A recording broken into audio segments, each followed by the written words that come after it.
Hi, this is Carrie from Scrapyard Chicks, and I wanted to show you what our fun project is for this week. It is this really cute 4x8 Birdhouse book, and I made it so that I can set it up on my counter like this because I thought it was really cute. It's got this little spool right here for the perch. I used Echo Park's new springtime line. So it's got some really fun paper, some really fun stickers. We're going to do a stab binding with this.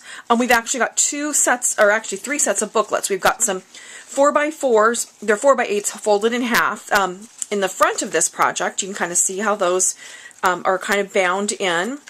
And then when you get to the back, we've got these bigger pieces that were 8x8s that we folded in half. And we created these larger pages. Lots of fun things to see in here. Lots and lots of space for photographs. So, like I said, we were doing a stab binding, and then I just tied some buttons there on the binding like that. Really cute, really fun little spring book. We are going to have kits for this available on our website. We're just waiting to get the collections from Echo Park. So as soon as we get that, we'll have those up for sale. And if you're a subscriber, stay tuned and we'll show you how to do that stab binding and all of the fun embellishments that we have going on with this project. So thanks a lot from Scrapyard Chicks. Hi, okay, so we are going to start out with the binding of our book for the very first thing. And this is a little bit backwards. We're going to actually bind the pages first, and then we're going to put the covers on. So you want to start out with a piece of cardstock that is 2.5 by 8, and that is going to be our binding. And I would suggest that you want to use cardstock, especially like a good textured cardstock, because what I find is the basil works almost like fabric. It's really very hardy. So then what you want to do is you're going to score this. It's 2.5 inches wide. You're going to score it at 1 and 1.5. So that way when you fold it, you end up with two 1-inch pieces that are going to be your binding, and then you have this 1/2-inch strip that's going to take in the fullness. And so then what I did on the other side is I used my ruler and a pencil, and I marked in, I went up 1 inch, and then I went in 2 inches from that. So it's at 1 and then 3, and 1 and 3 from the other end. And you want actually 2 holes for each one because we're going to bind in 2 sets of pages. So go ahead and you're going to go ahead and make yourself those sets. Just go ahead and make those marks. It just makes it a little bit easier. And then what I did is I just took a piercing tool. You won't be able to do this with a hole punch because you're not going to be able to reach in far enough. So just go ahead and take your paper piercer like this, and go ahead and pierce those holes. And it's okay if they're a little bit off because we're gonna actually tie all of our pages and stuff in there. So just go ahead and pierce, and you're doing 4 sets of holes, and there's 2 each, so you should have 8 holes is total for what you are going to use to bind your book. So you go ahead and do that, and then we're just going to put that to the side for just a second. We're going to work with our pages. So what I've done is I've cut my patterned paper down into 8x8 pieces, and if you have pattern, you want it to go across like this because we're going to be folding these in half. So you're going to take your 8x8 piece and you're going to score that at 4, and then we're just going to go ahead and we're going to fold that in half like this. And you're going to do the same thing. And I used 3 different pieces that were 8x8, and you can kind of put them together in any kind of a pattern that you would like, whatever you think that works really well together. Let me see. Let's do some. Yeah, I like it like that. Because what we're going to do is we are going to punch holes, and we're actually going to bind that into this binding strip. So once you get these done, we only need to mark holes on just mark our spots on just one piece. So you can go ahead and line that up with your binding strip like this, and then just go ahead and take a pencil and just mark off the spots where you've got those little holes like that. And then what we're going to do is we are going to do the same thing. We're just going to punch using our paper piercer just right at the fold line through those spots where we just marked with the holes. And then once we mark one set, then we can just go ahead and line that up, and we can punch the rest of them. Now, you could hole punch these if you wanted to.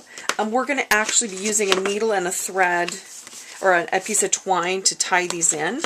So right now I've got 4 holes going along there. I'm just going to go ahead and fold those again. And then what I've done is I've got a piece of baker's twine, and I cut about 1 yard of my baker's twine. I put it on a really big eye needle. And then what we're going to do is we are going to We're going to start on the outside of the strip. We're going to bind these pages in. So we're going to go through one of the top holes like this. We're going to leave ourselves a little bit of a tail, like so. Then we're going to go ahead and go through the top set of holes. And then we're going to go through the set that's just below that. And using the needle just makes it so much easier because then you don't have to try and thread it through all of those little tiny holes like that. And then we're just going to go ahead and pull it like this, and you want it to be kind of taut. And then for an extra little added bit here, we're going to actually put a button on the outside. So we're just going to go ahead and thread a button on like this. Just kind of leave that on, leave your string on your needle, so you don't have to re-thread it next time. So we're just going to go ahead and tie that button on, and then we're just going to tie that string right on the outside of our binding, like this. And I would recommend a good, strong double knot. If you want to tie a bow, that's fine, but what I would do is I would tie a double knot first, and then I would tie a bow on top of that. So you can go ahead and cut that off. So you can see we've got our first set of pages bound in there, like this, and we're going to do that same thing with the next set down. So we've still got our needle is still strung. So we're going to start out on the outside once again. We're going to go through the bottom set of holes. This is not exactly a punch and a needle punched book. I know there's something that's called that. This is a little bit different because we're tying it. So you're going to go from the inside, and then once again we'll go ahead and we'll do a yellow button.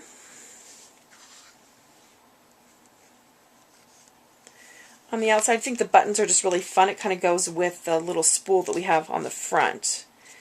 And then we're just going to go ahead and tie that once again. A really nice tight knot there on the outside of the binding. Sometimes it's easier to cut your strings before you go to tie, so you can really get it cinched down. You could also use a wax twine for this if you can find that. Sometimes they have it in beading sections. If you use wax twine, you might not need to use a needle at all. So there we go. We have our first set. We have our big set of pages are bound in there. So the next thing we're going to do is we're going to bind in some smaller pages. And so what I've done is I've cut some 4x8 sections, and I've scored them at the 4-inch mark. So we're just going to go ahead and fold all of those in half like this. You're going to do exactly the same thing. You're just going to layer those all together like a little booklet, just like this. And then what we're going to do is, you know how we had that second set of holes? We're going to actually bind those into that second set of holes. So we need to, once again, we need to mark one set of our pages. So go ahead and line one up with the outside. You can mark those holes.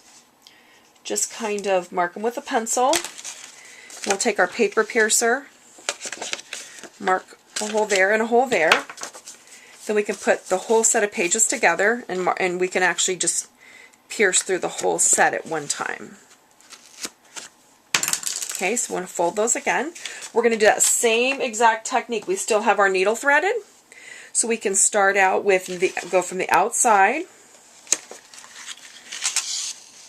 leaving a tail like that. We're going to go through our pages, through the top hole of our pages, and then back through the binding. And once again, we're just going to pull those. Oops, I almost lost my end there. You want to pull those taut, like this. And then we can go ahead and we can put a button on there once again. So we're going to go with a pink button down here at the bottom. Just thread that on there. Like I said, the buttons are just sort of a fun extra. You certainly don't have to do them if you're not crazy about buttons. And then I'm just going to go ahead and tie that on the top. So go ahead and cut this. Then once I'm all done, I can cut my strings and make sure my knots are nice and tight and everything like that. If you want to, you could tie a little overhand knot in the ends of your twine too. So we've got our second set of our little mini pages down below like this. So then we've got one more set of pages. So I've got another set. So it's 4 pieces of 4 by 8. Once again, we just need to fold those all in half.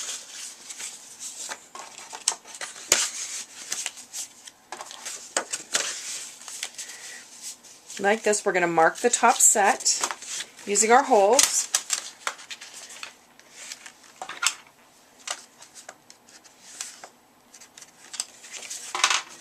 And then just punch our holes through all the sets.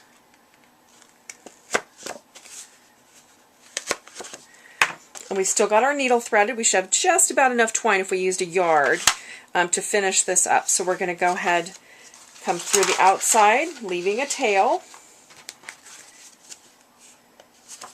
Up through our pages, and then back through the binding. Just like that. And that's our very last set of pages. So then we'll put another button on there. And we can go ahead and pull our needle off now because we're done with that. And then you're just going to tie that last set. Whoops, I forgot to put it back through my...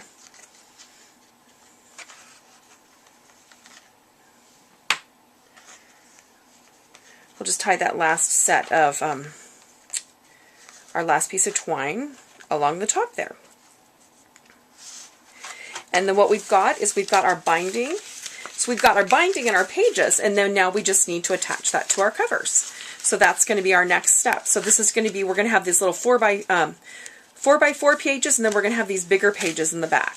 So for our covers, what we're going to do is we've got 2 pieces that are 4 by 8 of chipboard.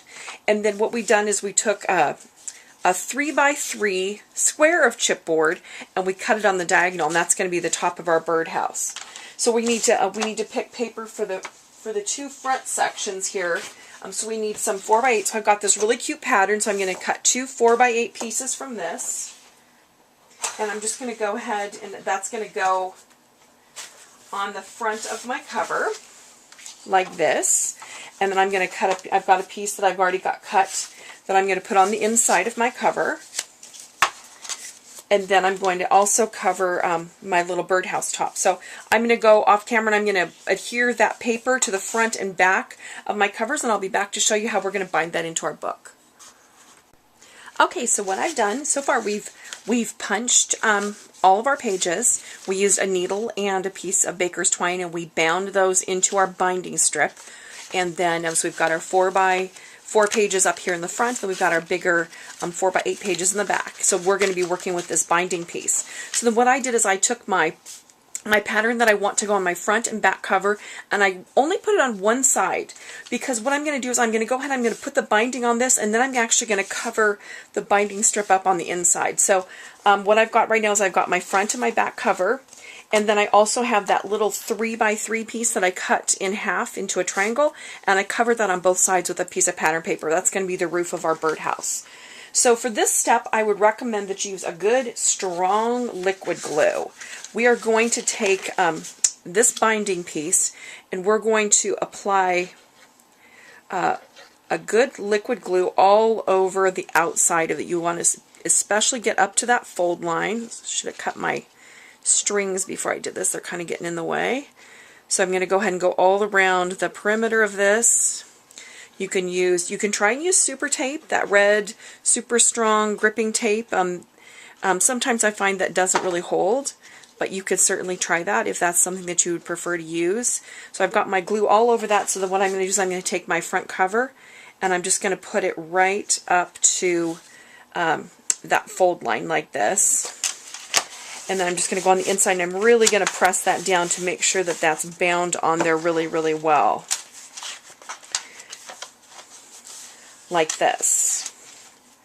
So then that binding strip is going to be right onto my chipboard piece. So then what I can do is I can take my piece of pattern paper that I want to cover that with, and I can just go ahead, I'm just going to go ahead and use liquid glue for this since I've got it open, and I'm just going to go ahead and put my liquid glue all over this piece. and this is just going to go inside my front cover. Now, if you didn't care if your binding shows, you could always do, you could always put, cover both sides of your chipboard and then do your binding piece on top. But I really wanted to see this big old piece of raindrop paper, so that's why I did it this way. I didn't really want my binding to show. So I'm just going to go ahead and cover that inside of my front cover like that. Just kind of push that down really well. Make sure I've got a really, really good bond there. And so then I've got my front cover is going to go like that. I'm going to repeat the same thing. I'm going to put glue all over this back piece. I'm going to glue my back cover on, and then I'm going to glue a piece of pattern paper just inside of my back cover. But I don't need to show you kind of how to do that. You kind of get the gist of that now. So this is my front cover, and then what I want to do is I want to put my little birdhouse roof on like this. So what I'm going to do is I could have it go all the way to the top, but I actually kind of wanted it to come down a little bit. So I can kind of measure sort of with my finger about how far down I need to use my glue. And I'm just going to use my liquid glue again. I'm just going to put a nice line of glue across like this. And the reason I covered both sides of this is because it actually does show on the back side. Then I'm just going to go ahead and glue that along the top like so.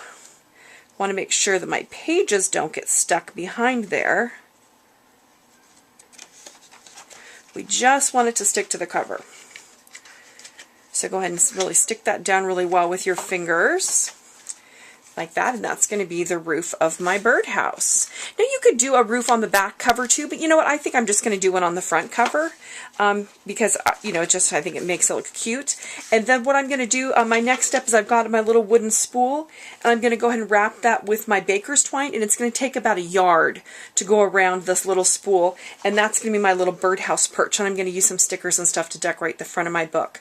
So far we've bound all of our pages in, we've done our front cover. You can do the back cover on your own, and I'm going to go ahead, we're going to decorate the front of this, and I'm going to decorate my pages, and then I'll be back to show you what this book looks like when it's all finished. Okay. Okay, ladies, I just wanted to show you what our finished product looks like. This is our little birdhouse book. So on the front cover, we've got the little spool right here, and then I used some of the stickers that came with the collection. I popped up a butterfly and a bird right here with by putting some baby powder on the back and using some foam tape underneath. And then I took about a yard of that baker's twine. I wrapped it around the spool. This is our little roof, and then I just took some stickers and went around the edges, added a little butterfly up here and a button with some twine. And I was on the fence about whether I wanted to put a button on the end of the spool or not. So I didn't do it, but you could certainly do that if you wanted to. I was sort of undecided about that. So anyways, let's open up our book. So first we have, here's the inside of our cover. First we have all these little sets of these 4x4 pages that we did. So I'm just going to kind of flip through them while I talk. All the mats are 3x4s and 3x3s. And then this is on a separate sheet that came with the collection that was kind of like journaling and little photo mat spots. So I just used some ribbon and some of the stickers.